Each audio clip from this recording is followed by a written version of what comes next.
ऋषि Dubey ji, USA से।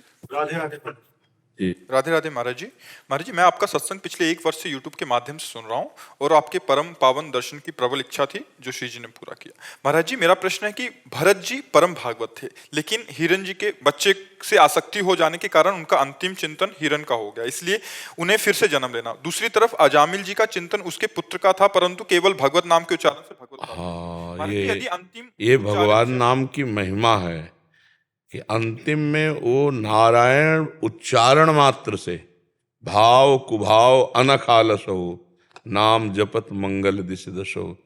ये भगवान के नाम की महिमा अंतिम समय में है कि आपका चिंतन कुछ भी हो, यदि भगवान का नाम उच्चारण हो गया तो आपको परम गति मिलेगी। भगवान के नाम की महिमा भगवान से भी बढ़ करके है। ये दिखाया, जे ही नारायण बोला ते भी भगवत पार्षद उपस्थित हो गए और यमपास काट दिया। और उनको इतना हिरण से मोह हो गया कि उसमें भागवत में पढ़ के देखना, भगवान की विस्मृति हो गई, पूरा राग पैदा हो गया हिरण से। और अंतिम समय हिरण का ही स्मरण, कहीं एक बार रामकृष्ण हरि नहीं, तो फिर हिरण की योनि मिली। पर हिरण की योनि में भी जो पूर्व में भजन छूटा था वही भजन शुरू हो गया। अब अगला जो जन्म मिला वो ब्रह्मबोध संपन्न महापुरुष के रूप में, उन्हें कोई साधना करनी नहीं पड़ी। वो ब्रह्मबोध संपन्न, 5 ज्ञान की 5वीं भूमिका को पार किए हुए महापुरुष, ऐसे महापुरुष जो जड़ भरत जी के रूप में हुआ। भजन कभी निष्फल नहीं होता, पर वो हिरण की आसक्ति इतनी प्रबल हो गई कि भगवान का विस्मरण हो गया, बस उसी के दुलार प्यार में। तो इसीलिए सबकी ममता ताग बटोरी, मम पद मनहि बांधि बर डोरी। भगवान में यदि आसक्त हो जाए तो अंतिम समय अगर भगवान को भूल जाता है जीव, तो भगवान उसकी स्मृति बन जाते हैं। जैसे पीड़ा बहुत है, मूर्छा आ गई, मृत्यु का समय है, अब उस समय भगवान की स्मृति करने की ताकत ही नहीं रही, अब उस समय भगवान ही स्मृति बन जाएंगे। पर इनकी स्मृति करने की ताकत होने पर भी स्मृति छोड़ दी और हिरण में आसक्त हो गए, ये त्रुटि हो गई, इसलिए इनका जन्म हुआ। और उसको भगवान के नाम का जिह्वा से संयोग, यह जिह्वाग्ये वर्तते नाम तुभ्यम, इसी से कल्याण हो गया। नाम की अपार महिमा भगवान की है, तो इसलिए उसका जोड़ नहीं किया जा सकता। ठीक है ना, भगवान के नाम में अपार सामर्थ्य है। और जी, फिर एक प्रश्न आ सकता है कि पूरा उम्र कुछ मत करो, अंतिम समय में नाम जप लें। नहीं हो सकता। ये संत कृपा से हुआ था अजामिल को। अजामिल को जिस समय संतों की मंडली एक गांव में आई, तो कुछ मन चले उपहास करने वाले गांव में लोग होते हैं, तो संतों ने पूछा कोई पवित्र ब्राह्मण का घर हो तो आज हम सब वहीं भिक्षा पाएं, अपने ठाकुर जी विराजमान करें। तो बोले वो वैश्या का बगीचा था। बोले वो जो बगीचा बहुत पवित्र है और उसमें जो है बहुत पवित्र ब्राह्मण रहते हैं। तो अजामिल ही वैश्या के साथ रहते थे। तो बगीचा तो बहुत सुंदर था, उपवन, उसमें जाके ठाकुर जी विराजमान किए। थोड़ी देर में देखा तो एक मृग मार करके वृद्ध अजामिल आ रहा था। तो उसने देखा मेरे यहाँ संत, तो पहले धर्मात्मा पुरुष था अजामिल, बहुत संयमी पुरुष था।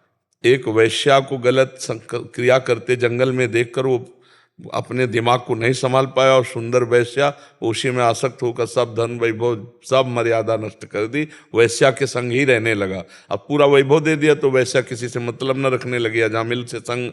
तो आज उससे कई बच्चे हुए। अब ये जो ही देखा संत, तो संत दरस जे में पातक टरे, संतों के दर्शन से पाप नष्ट होता है, भगवत भाव बढ़ता है, क्योंकि ऐसे प्रमाण होते। रो पड़ा और सब संतों के चरणों में गिरा कि आप यहाँ कैसे, मैं तो नीच अधम पापी, ये वैश्या का उपवन है प्रभु। तब उन्होंने कहा नहीं, तुम्हारे ऊपर भगवान की कृपा है, क्योंकि बिनु हरि कृपा मिले नहीं संता। तो उनका प्रभु कृपा क्या, मैं नीच ऐसा ऐसा। बोले अब की जो संतान होगी, मैं देख रहा हूं, अब की जो संतान होगी उसका नाम नारायण रख देना, तुम्हारा इसी से कल्याण हो जाएगा। और सब संतों ने अपने ठाकुर जी उठाए चल दिए कि अब वहां कुछ खा पी तो सकते नहीं थे ना, तो वहां से चल दिए। बस संतों ने कहा अब की जो संतान होगी उसका नाम नारायण रखना, इसी से कल्याण हो जाएगा। बस वो अपने उस पुत्र पर मानो मोक्ष पर प्रीति हो गई हो, ऐसा प्रेम करने लगा। तो अंतिम समय अपने उसी पुत्र को पुकारा जो संतों के आशीर्वाद से नारायण, बस हो गया काम। उसमें सब कोई अंत में जीवन भर पाप करे और अंत में रामकृष्ण हरि बोल दे, असंभव। ये तो संत कृपा थी, संत कृपा से वो बोले पाए नारायण, नहीं तो भगवान नाम नहीं आता जिब्या पे। हाँ, ये पक्की बात समझ लो। इसीलिए जन्म जन्म मुनि यतन कराही, वो अंत राम कही आवत नाही। इसके दो अर्थ है। जन्म जन्म अभ्यास करते, अंत में भगवान का विस्मरण हो जाता है। अंत राम कही आवत नहीं, जबान से राम नहीं निकल पाता। और इसका और भी अर्थ है कि जन्म जन्म जब अभ्यास करते हैं तो अंतिम समय निकलता है राम राम कही फिर आवत नहीं, फिर संसार में उनका जन्म नहीं होता है। तो कठिन है अंतिम समय भगवान का स्मरण, पर जब हम भगवान के शरणागत हैं, भगवान का जीवन भर जैसे बना भजन करते रहे, तो फाइनल में भगवान सहयोग करते हैं। भगवान कहते हैं उसकी स्मृति मैं बन जाता हूँ, अर्थात स्वयं अंदर चलने लगता है। हरि राम कृष्ण जो जीवन में जपा है वो स्वयं चलने लगता। भारी पीड़ा में भी भगवान का स्मरण।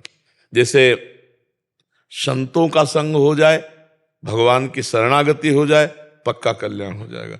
राधा बाबा के चरित्र में पढ़ा कि पूज्य राधा बाबा की कुटिया के सामने जो जगह थी, एक बूढ़ी माई आती थी, सोनी लगा जाती थी।